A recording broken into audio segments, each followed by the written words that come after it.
नमस्कार दोस्तों। जाहिर सी बात है, आप में से जितने लोग स्टॉक मार्केट में इंटरेस्ट रखते हैं, निवेश करते हैं, उनको ये बात डेफिनेटली पता होगी कि रशिया यूक्रेन का वॉर अगर होने वाला था तो इसका डायरेक्ट असर स्टॉक मार्केट पर पड़ेगा। लेकिन कितना असर पड़ेगा, किस तरह से असर पड़ेगा, वो मैं आज आपको इस वीडियो के माध्यम से बताऊंगा। यहां पर आप देख सकते हो, Sensex crashes over 2000 points as Ukraine crisis intensifies. Nifty भी यहां पर काफी नीचे आ चुका है। तो कौन से इंपॉर्टेंट लेवल हैं, किस चीज के ऊपर ध्यान रखना है, काफी कुछ जानने को है। चलिए आगे बढ़ते हैं। लेकिन उसके पहले, अगर आप यूपीएससी या फिर किसी भी एग्जाम की प्रिपरेशन कर रहे हैं और अगर आप स्टडी आईक्यू पर कोर्स परचेज करते हैं, हमारे पास जितने भी प्रकार के कोर्सेज हैं सभी कुछ अवेलेबल है। तो वहां पर आप अंकित 33 कोड इस्तेमाल कर सकते हैं ताकि आपको हाईएस्ट डिस्काउंट 33% का फ्लैट डिस्काउंट मिल जाएगा। इसके अलावा अगर आप एमसीक्यूज अटेम्प्ट करना चाहते हैं तो मेरे इंस्टा पेज पर जा सकते हैं। वहां पर स्टोरीज में आपको जितने भी एमसीक्यूज हैं वो वहां पर मिल जाएंगे। चलिए यहां पर सबसे पहले हम देखेंगे एग्जैक्टली अभी हो क्या रहा है। देखिए, आज शुरुआत से ही जब से मार्केट खुला तभी पता लग गया था कि जो व्लादिमीर पुतिन है, रशिया के प्रेसिडेंट, उन्होंने यूक्रेन के ऊपर हमला कर दिया, मतलब वॉर डिक्लेयर कर दिया, ऑफिशियल वॉर डिक्लेयर कर दिया है। और इसी की वजह से खुलते ही ये 3% नीचे चला गया अर्ली मॉर्निंग ट्रेड के अंदर ही। और काफी टफ डे रहा है इस पूरे स्टॉक मार्केट निवेशकों के लिए। और यहां पर आप देख भी सकते हो कि स्टार्टिंग में करीब 8 लाख करोड़ रुपए जो निवेशकों के थे वो यहां पर खत्म हो गए, क्योंकि जाहिर सी बात है यहां पर लगातार लॉस हो रहा था। तो स्टार्टिंग में ही 8 लाख करोड़ रुपए जो है वो लॉस हो गए। जब तक मैं वीडियो रिकॉर्ड कर रहा था, आप देख सकते हो कि ऑलरेडी अपने निचले स्तर पर चल रहा था और 3% से गिरते गिरते अब लगभग 4% के आसपास जो है वो गिर चुका है। तो क्योंकि ये जो लॉस है वो और ज्यादा एक्सटेंड हो गया, इसकी वजह से 10 लाख करोड़ का लॉस हुआ है स्टॉक मार्केट के अंदर। जैसे कि अगर मैं आपको थोड़ा सा अंदाजा बताऊं, अगर आप नेशनल स्टॉक एक्सचेंज को लो, उसका जो मार्केट कैपिटलाइजेशन है नेशनल स्टॉक एक्सचेंज का, इट इज अराउंड $3.4 ट्रिलियन के आसपास कहा जाता है। तो इसी से आप अंदाजा लगा सकते हैं कि अगर यहां पर 3-4% की गिरावट होती है तो ओवरऑल मार्केट में काफी बड़ा लॉस होता है निवेशकों को। तो 10 लाख करोड़ के आसपास का निवेश हुआ है। इनफैक्ट यहां पर बताया जा रहा है कि हर 10 स्टॉक में से जो 9 स्टॉक्स थे, हर 10 स्टॉक में 9 जो स्टॉक हैं वो रेड में थे, मतलब कि डाउन चल रहे थे। इसके अलावा 3057 शेयर्स जो स्टॉक मार्केट पर ट्रेड करते हैं, जाहिर सी बात है मैं भारत की बात कर रहा हूं, उसमें से 2758 यहां पर नीचे चल रहे थे और 224 ही ऐसे स्टॉक्स थे जो कि यहां पर थोड़ा सा डिफाई कर रहे थे वीक ट्रेंड को, मतलब कि यहां पर थोड़ा पॉजिटिव थे। इसके अलावा यहां पर अब मैं आप डिस्कस करना चाहता हूं कि कौन कौन से फैक्टर हैं। जाहिर सी बात है, स्टॉक मार्केट में क्रैश होने का जो सबसे बड़ा मेन कारण है वो है आपका रशिया यूक्रेन वॉर। इसको लेकर मैंने कई सारे वीडियोस बना दिए हैं, वो आप डेफिनेटली देख सकते हो। जैसे शुरुआत से ही, सुबह से ही खबर आ रही थी कि पुतिन ने अनाउंस कर दिया है मिलिट्री ऑपरेशन, और पुतिन ने जो यूक्रेनियन सर्विसमैन हैं, मतलब कि जो वहां पर ट्रूप्स हैं, उनको बोल दिया है कि आप अपने हथियार जो है वो डाल दीजिए और घर चले जाइए ताकि आप सुरक्षित रह सकें। और इसका असर क्या होता है कि बहुत सारे जो कमोडिटीज हैं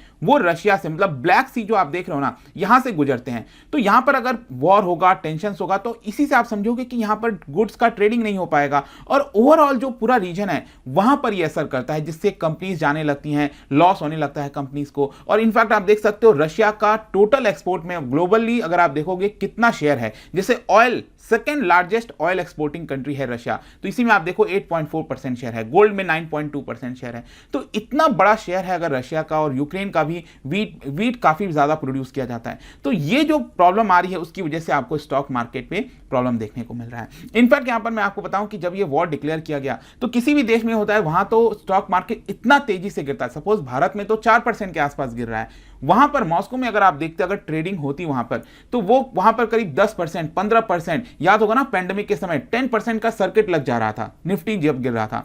तो मॉस्को में तो क्या किया, वहां पर जो स्टॉक एक्सचेंज है उसको सस्पेंड कर दिया, वहां पर ट्रेडिंग हो ही नहीं रही है, क्योंकि जाहिर सी बात है ट्रेडिंग होगी तो वहां पर बहुत नीचे चला जाएगा स्टॉक। तो वहां पर तो इसको एक बार के लिए क्लोज कर दिया है। जहां तक भारत की बात है तो यहां पर देखिए कि जब भी वॉर का सिचुएशन होता है उसका असर क्या होगा। जो फॉरेन निवेशक हैं, क्या वो बने रहेंगे? नहीं बने रहेंगे, वो बाहर जाने लग जाएंगे। तो यहां पर आप देख सकते हो 23 फरवरी को, कल की बात कर रहा हूं, आज का जो डेटा है वो तो आएगा, 23 फरवरी को यहां पर ऑलरेडी 3,417 करोड़ रुपए फॉरेन निवेशकों ने विड्रॉ कर लिया। लेकिन दूसरी तरफ जो डोमेस्टिक निवेशक हैं उन्होंने यहां पर थोड़ा पैसा लगा दिया 3,000 करोड़ के आसपास, तो थोड़ा बहुत बैलेंस रहा। तो इसी की वजह से कल जो मार्केट अगर आप देखोगे तो 60-70 पॉइंट ही गिरा था। लेकिन आज क्योंकि मुझे लगता है कि डोमेस्टिक या हो या फिर फॉरेन निवेशक हो, सब लोगों ने यहां पर विड्रॉ किया है और इसी की वजह से मार्केट यहां पर डाउन चल रहा है। अगर आप फरवरी मंथ तक देखो, मतलब कि इस साल फरवरी 2022 तक अगर आप देखोगे तो करीब 55,000 करोड़ रुपए फॉरेन निवेशकों ने इंडियन स्टॉक मार्केट से निकाले हैं, तो जब भी इतना बड़ा पैसा निकलेगा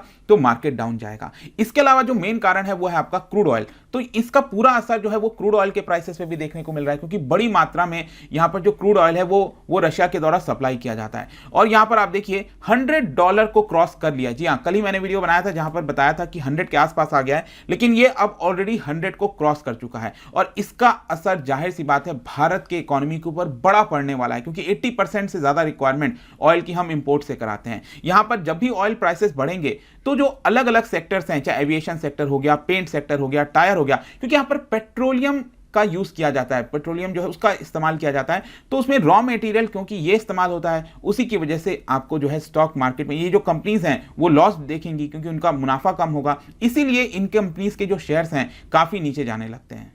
और जाहिर सी बात है क्रूड ऑयल में जब भी बढ़ोतरी होती है तो इसका असर तो सभी सेक्टर पे लगभग जाता है, क्योंकि अगर आप ट्रांसपोर्ट ही करोगे ना, अल्टीमेटली कोई भी गुड्स बनाओगे, आप ट्रांसपोर्ट करोगे तो ट्रांसपोर्ट के चार्जेस यहां पर बढ़ने लग जाते हैं। और कुछ समय पहले आपको याद ही है ये $70 के आसपास चल रहा था 2-3 महीने पहले, और 2-3 महीने के अंदर ही यहां पर 40% की बढ़ोतरी आई है क्रूड ऑयल में। और क्रूड ऑयल अगर इसी लेवल पर बना रहा तो यहां पर जो इंडियन इकोनॉमी है उसमें मेजर प्रॉब्लम आ सकता है। इनफैक्ट जो इकोनॉमिक सर्वे मैंने वीडियो भी बनाया था उसमें बताया भी था आपको कि जो इकोनॉमिक सर्वे लाया गया था, जो जीडीपी का अनुमान किया जा रहा है, उसमें यह बताया गया है कि हमने $70 to $75 पर बैरल के आसपास का अनुमान रखा है कि क्रूड ऑयल इतना होगा। अगर इससे ज्यादा होगा तो हमारी शायद जीडीपी उतनी इंक्रीज ना हो। इसकी वजह से जो ट्रेड डेफिसिट है, फिजिकल डेफिसिट है, इन्फ्लेशन हो गया, वो बहुत तेजी से बढ़ता है। तो यहां पर कॉस्ट पुश इन्फ्लेशन आपको देखने को मिलेगा, और इसी की वजह से जो आरबीआई है, जो अभी तक अकोमोडेटिव मॉनेटरी पॉलिसी अपना रखी थी, जो रेपो रेट 4% है, अब उसको हो सकता है कि इसको बढ़ाने लग जाए 4% से 4.25, 4.5%। और इसका भी असर मार्केट पर दिखता है, क्योंकि लोन्स महंगे हो जाते हैं, और कंपनीज को लोन महंगा होगा तो प्रॉफिट कम होगा, और इसी की वजह से यहां पर स्टॉक मार्केट में जो उनके शेयर के प्राइस हैं वो लगातार गिरते जा रहे हैं। आई होप कि हर एक जो लिंक है वो आपको समझ में आ रहा होगा। इसके अलावा एफएनओ एक्सपायरी भी है, जो लोग निवेश करना है, इसमें डिटेल में नहीं जाऊंगा क्योंकि काफी लंबा टॉपिक है, लेकिन एफएनओ फ्यूचर एंड ऑप्शंस जो होता है, जो डेरिवेटिव्स होते हैं, जो लोग निवेश करते हैं उनको पता होगा कि यहां पर थर्सडे को उसकी एक्सपायरी होती है। तो ये तो मंथली एक्सपायरी है, मतलब फरवरी का ये आखिरी थर्सडे है, तो जो एफएनओ होता है वो एक्सपायरी वीक चल रहा है, तो इसकी वजह से जो वॉलेटिलिटी है मार्केट में वो भी बढ़ जाती है। और आपको ध्यान रखना होगा कि आगे आने वाले महीने में, मार्च के महीने में, ये वॉलेटिलिटी और ज्यादा बढ़ने लगेगी।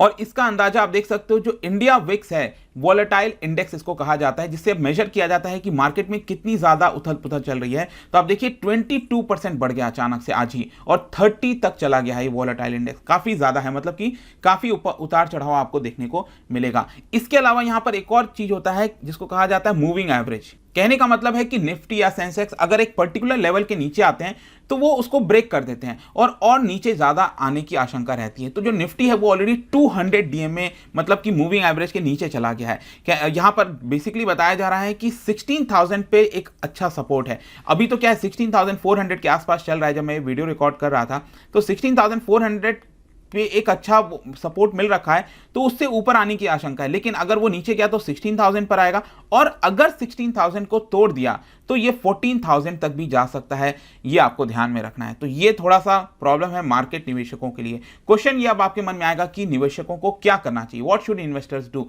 बेसिकली यहां पर यही बोला जा रहा है ज्यादातर एक्सपर्ट्स के द्वारा कि अगर आप लॉन्ग टर्म में निवेश कर रहे हैं तो उसको करते रहिए, उसमें बने रहिए, उसको विड्रॉ मत करिए, क्योंकि कभी भी सिचुएशन पॉजिटिव हो सकता है, चेंज हो सकता है। म्यूचुअल फंड जो इन्वेस्टर्स हैं, जो एसआईपी में निवेश करते हैं, वो लगातार अपना एसआईपी देते रहें, और जो भी अगर बिग करेक्शन आता भी है तो यहां पर इन्वेस्टर्स के पास मौका होगा अच्छे क्वालिटी स्टॉक्स में सस्ते दाम पर उसको खरीदना। ठीक है, पैंडेमिक में आपको याद होगा बहुत सस्ते दाम पर शेयर मिल रहे थे, और आज उन शेयर्स के दाम देखिए काफी हाई चले गए। ठीक है, तो जस्ट वेट एंड वॉच। यहां पर अगर बड़ा करेक्शन आता है तो वहां पर खरीदने की जो है हमें अपॉर्चुनिटी देखनी चाहिए। तो ये पूरा वीडियो था स्टॉक मार्केट क्रैश से रिलेटेड। आई होप कि हर एक चीज, हर एक पहलू आपको समझ में आया होगा, जिससे आपको काफी मदद मिलेगी। और जाने से पहले एक इंटरेस्टिंग क्वेश्चन, क्योंकि हम वॉर वगैरह की बात कर रहे हैं, तो नेटो की काफी चर्चा हो रही है। क्या बता सकते हो जो नेटो है वो कहां पर फाउंड हुआ था, किधर फाउंड हुआ था, ये आपको बताना है। इसका राइट आंसर आपको पता ही है, मेरे इंस्टाग्राम पर तो मिलेगा ही, वहां पर अगर आप नहीं हो कोई बात नहीं, टेलीग्राम से भी ले सकते हैं इसका सही उत्तर। मैं कई सारे जो एमसीक्यूज हैं वो यहां पर स्टोरीज में डालता रहता हूं। बाकी अगर आपको पीडीएफ चाहिए तो टेलीग्राम पर आइए,